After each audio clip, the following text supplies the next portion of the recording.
দর্শক, আওয়ামী লীগকে তো একদম নিষেধাজ্ঞা দেওয়া হলো, নিষিদ্ধ করা হলো।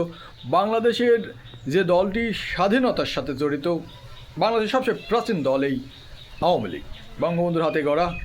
শুধু তাই নয়, বঙ্গবন্ধুর আগের উত্তরসূরি যারা ছিলেন ভাসানী, তাদের হাতে গড়াকে এই আওয়ামী লীগ। আওয়ামী লীগের এই রাজনীতির এই নাজেহাল অবস্থা কিভাবে হলো? আওয়ামী লীগ যে বাংলাদেশে সকলে মাথায় করে রাখা উচিত ছিল, যে দলটির এটা কিন্তু সংকোচ নেই যে আওয়ামী লীগ এদেশের স্বাধীনতার নেতৃত্বকারী দল, কিন্তু আওয়ামী লীগের এই যে পতন, এটার পিছনে রয়েছে অনেক ইতিহাস। বিশেষ করে আওয়ামী লীগের দলের নেতাকর্মীরাও অনেক সময় অভিযোগ করছেন যে শেখ হাসিনা এর জন্য দায়ী। শেখ হাসিনা দলটাকে একদম শেষ করে দিয়েছে।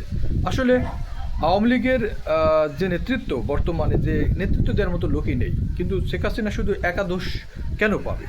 আমার মনে হয় তার দলের অনেক নেতাকর্মী এর জন্য দায়ী। বিশেষ করে ওবায়দুল কাদের যেভাবে খামখেয়ালিপনা, তুচ্ছ তাচ্ছিল্য, মানুষের মতামতকে বিশেষ করে বিরোধী দলদের যেভাবে হ্যাস্তন্যস্ত করেছে, এর জন্য অবশ্যই দায়ভার নিতে হবে।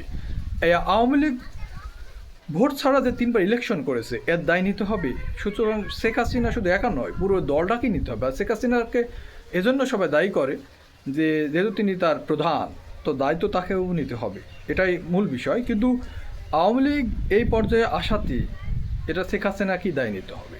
তিনি খামখেয়ালিপনা সিদ্ধান্ত নিয়ে দলকে ক্ষতিগ্রস্ত করেছেন, জোর করে শুধু ভারতের ওপরে ভরসা করে ক্ষমতায় থাকতে চেয়েছিলেন। ভারত তাকে যেভাবে বলেছে সেইভাবেই সে দেশ চালিয়েছে। ভারতের গোয়েন্দারা যেভাবে বলেছে সেভাবে বিশ্বাস করে তাদের উপরে অতি ভরসা করে দেশ চালিয়েছে, যার ফলে কিন্তু আজকে আওয়ামী লীগের এই হাল।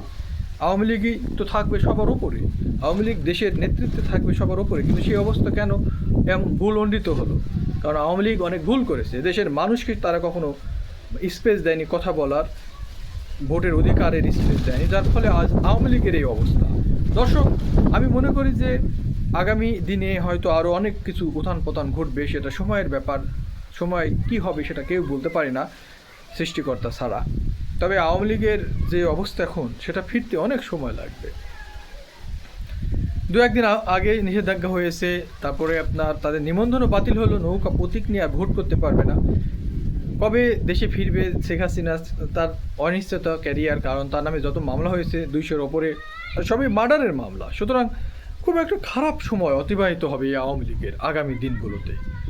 একদম ধ্বংস হয়ে গেছে। অন্যদিকে বিএনপির বিরুদ্ধে যে প্রচারণা রয়েছে, বিএনপি নাকি প্রোটেকশন দেওয়ার চেষ্টা করছে, আসলে এগুলো একটা রাজনৈতিক কথা, তাছাড়া কিছুই না। কারণ সবচেয়ে বেশি জুলুমের শিকার হয়েছে বিএনপি। জামাত, বিএনপি যেভাবে আওয়ামী লীগের 15-16 বছরে যেভাবে নির্যাতিত হয়েছে, এই কথা একদম বলা বাহুল্য যে এত কেউ হয়নি। সুতরাং এসব কথা একদম মিথ্যা প্রোপাগান্ডা। সো দোষারোপ করার মধ্যে আমি এগুলোতে বিশ্বাসী নয়।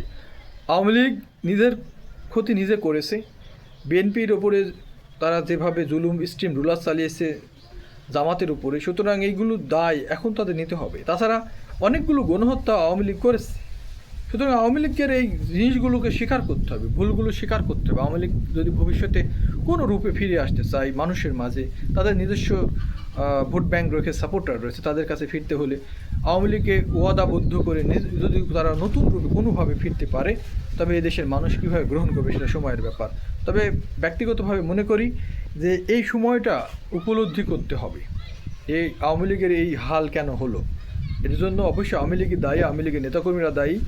আর শেখ হাসিনা এখানে অবশ্যই অনেক ভুল করেছে, কারণ তিনি রাষ্ট্র পরিচালনার ক্ষেত্রে যখন ভোটের সিস্টেমগুলোকে তিনি একদম নষ্ট করে দিয়েছিলেন, যেখানে মানুষ ভোটের অধিকার নিয়েই সাধারণত বাংলাদেশের যেটা গণতান্ত্রিক ব্যবস্থা, সেই ধ্বংস নীলা তিনি নিজেই তৈরি করেছিলেন। আর আমি মনে করি ব্যক্তিগতভাবে যে এর জন্য দায়ভার তাকে নিতে হবে। তবে আওয়ামী লীগ ফিরতে হলে অনেক সময় লাগবে। আর যদি তারা কখনো রাজনীতিতে ফিরতে হয়, তাহলে আমার মনে হয় এখন অনেক সময় লাগবে, আর সেটা সংশোধিত রূপে আসতে হবে তাদের। আর সবসময় একটা কথা বলবো, আপনারা যারা চ্যানেলে নতুন এসেছেন সাবস্ক্রাইব করে দেবেন। ভালো থাকবেন সবসময়, দেখা হবে নতুন ভিডিওতে। ততক্ষণ পর্যন্ত সুস্বাস্থ্য কামনা করি।